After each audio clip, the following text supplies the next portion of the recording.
Opened in the mid-1800s, the Weston State Hospital, better known as Trans-Allegheny Lunatic Asylum, was built as a state-of-the-art building to assist with mentally ill and injured patients. What was originally built to house only 250 patients, it quickly became overcrowded, even with the additional buildings to house the ever-growing population, which also included prisoners deemed unfit to be in the regular prison system due to their mental instability. Reached a peak of around 2,600 patients before it finally closed its doors in 1994. But apparently, not all the patients and faculty may have left the building.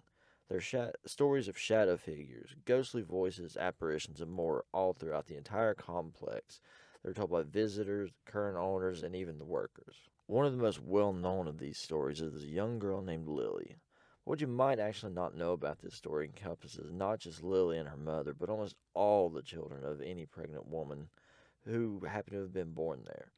Usually, if a child was born in the asylum, especially if it was a young girl, there's a very good chance that they would never actually leave.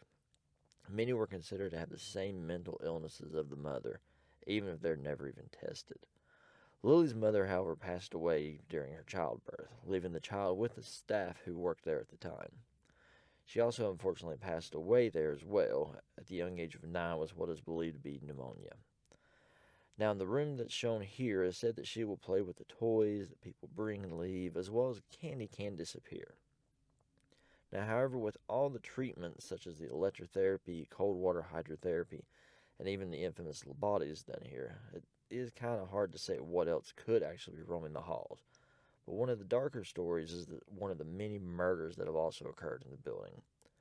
A patient who was mute was having issues with two other patients. These two patients tried to hang him from a pipe in the room, taking him up and dropping him over and over again, as he was unable to call for any help. After possibly dying from asphyxiation, he was also finally taken down and a bedpost was placed on his temple, which the other two patients proceeded to jump on the bed, which finally pierced into his skull. The ghost Big Jim is actually associated with this incident and haunts the third floor along with the possible victim. But another famous resident still haunting the halls of the asylum is Ruth, a patient in the Civil War wing of the building. Apparently, she hated men and threw things at them in life, and still does after she has passed today. Is this because the Civil War wing housed the barracks for the troops that stayed in the area during the Civil War, and it's possible they may have haunted her during her time there as well?